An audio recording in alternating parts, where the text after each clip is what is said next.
Hello students, आज हम class 11th के अंदर लेने जा रहे हैं सेकंड चैप्टर। अपना पहला चैप्टर पूरा हो चुका है और आज का जो अपना वीडियो है वो इंट्रो वीडियो है इस चैप्टर के बारे में। पाठ का नाम देखिए आप, पाठ का नाम है परमाणु संरचना, एटॉमिक स्ट्रक्चर। देखो, परमाणु के बारे में कई अलग अलग अवधारणाएं मानी जाती है कि परमाणु ये होता है, ये होता है, लेकिन वास्तव में जब परमाणु की बात की गई थी तो परमाणु जो होता है ना, परमाणु को सबसे पहले पहचानने वाले या सबसे पहले परिभाषा देने वाले वैज्ञानिक थे जिनका नाम था जॉन डाल्टन। डाल्टन के नाम से जो जाना जाता है। तो सबसे पहले इसके बारे में जो बताया था वो किसने बताया था? डाल्टन ने। पूरा नाम है इनका जॉन डाल्टन। ये थे जिन्होंने सबसे पहले यही कहा था कि परमाणु जो है ना, परमाणु वह छोटे से छोटा कण है पदार्थ का जिसे आगे हम विभाजित नहीं कर सकते, यानी वो एक अविभाज्य कण है। ठीक है। इस चैप्टर के अंदर आपने जैसे 10th क्लास के अंदर ये पढ़ा है परमाणु के बारे में, परमाणु के कुछ मॉडल दिए गए थे कि परमाणु की संरचना के बारे में क्या क्या हम बात करते हैं। इस चैप्टर में अपन क्या क्या चीजें पढ़ेंगे वो मैं आपको आज बता रहा हूं। जैसे सबसे पहले आप पढ़ोगे परमाणु की परिभाषा, डेफिनेशन, परिभाषा एक तो ये, ठीक है, पहला पॉइंट। दूसरा पॉइंट, परमाणु जो होता है, परमाणु के अंदर पाए जाने वाले उपकणों के बारे में।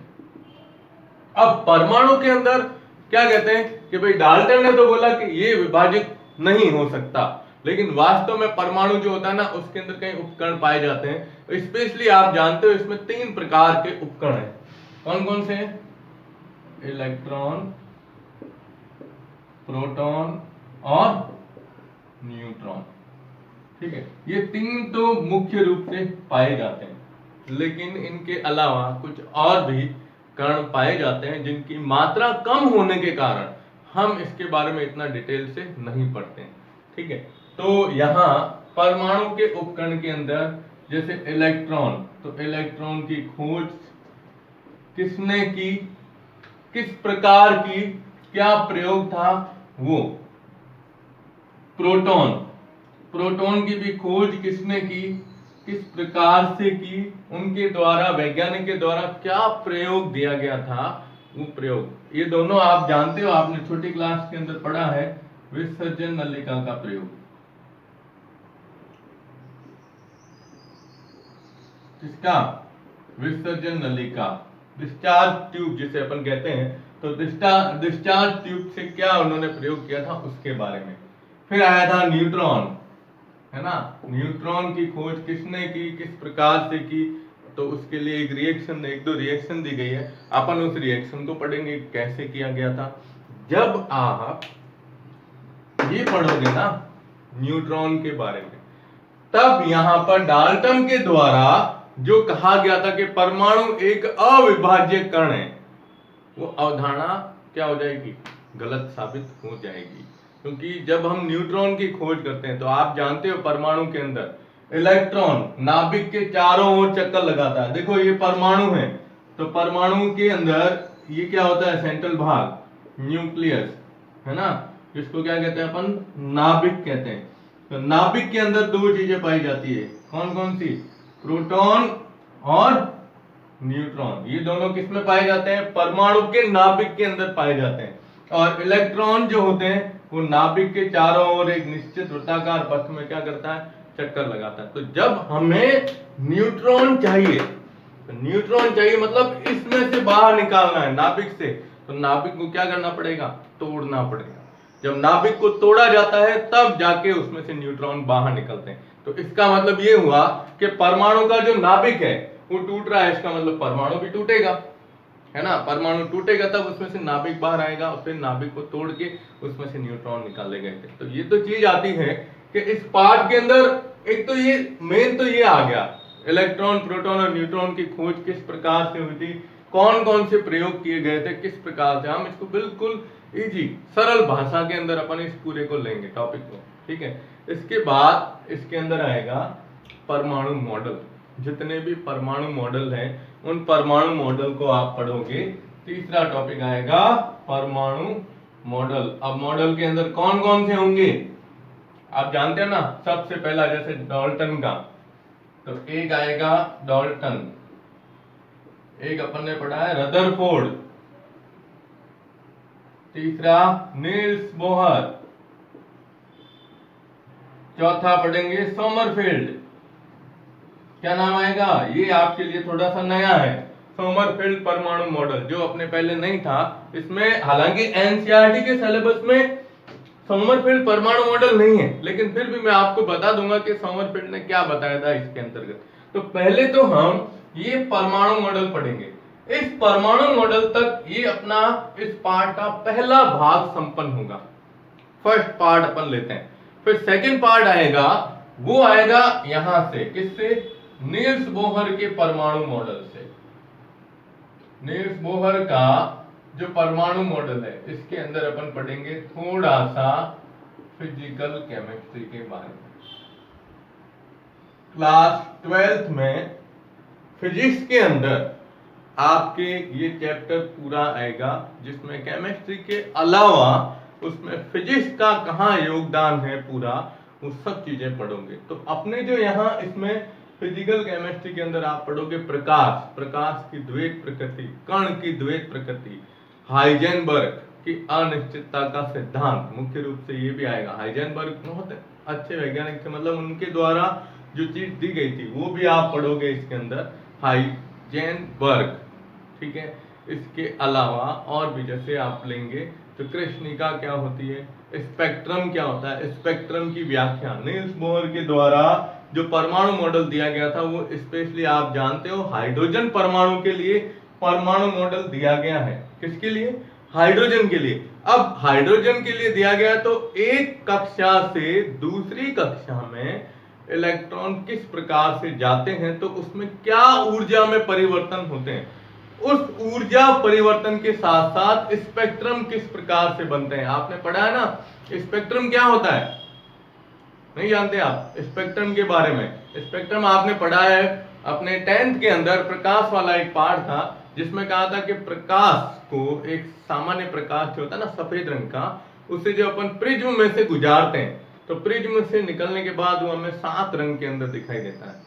तो वो एक स्पेक्ट्रम जो होता है ना, स्पेक्ट्रम के रूप में। तो पूरा फिजिकल केमिस्ट्री का टॉपिक है, देखो वो अपन सेकंड भाग के अंदर लेंगे, जिसमें कण की द्वैत प्रकृति, प्रकाश की द्वैत प्रकृति, प्रकाश विद्युत प्रभाव, हाइजेनबर्ग, डी ब्रॉगली का सिद्धांत भी था, डी ब्रॉगली थे, उनके द्वारा भी एक दिया गया था, ठीक है। और फिर आएगा इसके अंदर सबसे मेन भाग, थर्ड पार्ट जिसे अपन लेते हैं, वो आएगा ऑफ बोर सिद्धांत। देखो पार्ट बहुत बड़ा है, बहुत अच्छा चैप्टर है, ठीक है ना। वो आएगा ऑफ बोर थ्योरी, एक आप पढ़ोगे इसमें ऑफ बाउ सिद्धांत। ऑफ बाउ मतलब किसी साइंटिस्ट का नाम नहीं है, ऑफ बाउ जो है ना वो किसी साइंटिस्ट का नाम नहीं है। ऑफ बाउ है, ऑफ बाउ एक ग्रीक भाषा का शब्द है, जिसका मतलब होता है निर्माण करना, किसी चीज को बनाना।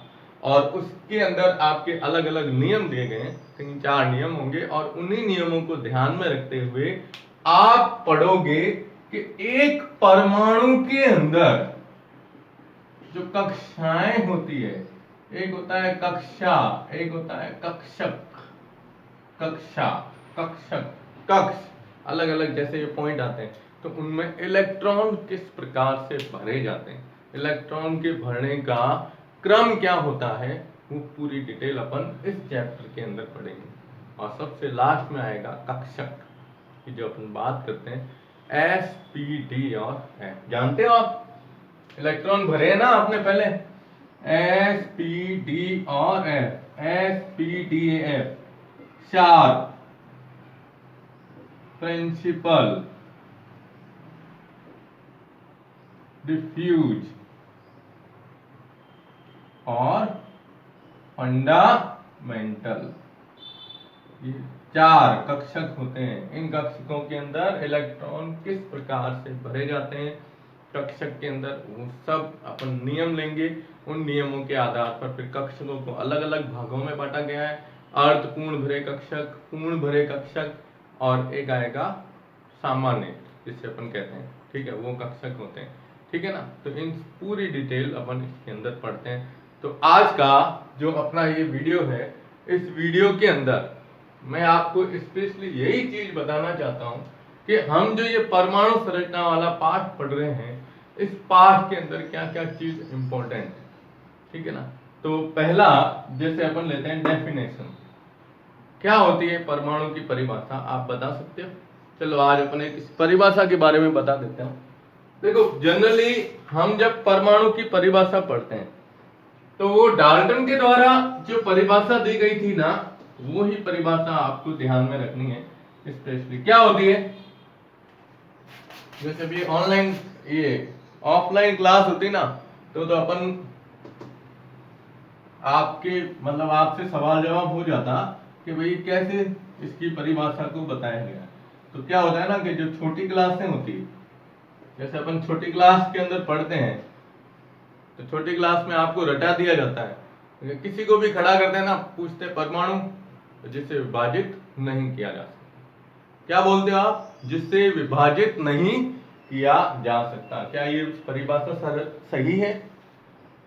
देखो इसकी परिभाषा ध्यान रखिएगा कि पदार्थ का वह छोटे से छोटा कण जो क्या है, अविभाज्य है, यानी अविभाज्य का मतलब जिसे विभाजित नहीं किया जा सकता, अविभाज्य है, तथा वह प्रत्येक अभिक्रिया यानी रासायनिक प्रक्रम में क्या करता है, भाग लेता है। ये इसकी एक सामान्य परिभाषा है कि पदार्थ का वह छोटे से छोटा कण जो अविभाज्य है तथा वह, अब ये लाइन आपको ध्यान रखनी है, वह प्रत्येक रासायनिक अभिक्रिया या अभिक्रिया के अंदर भाग लेता है, उसे ही अपन क्या कहते हैं, वो क्या कहलाता है, परमाणु, एटॉम, परमाणु कहलाता है, ठीक है।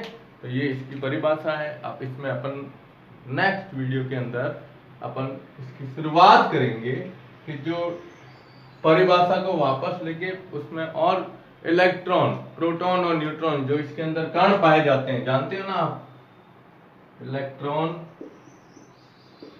प्रोटॉन और न्यूट्रॉन।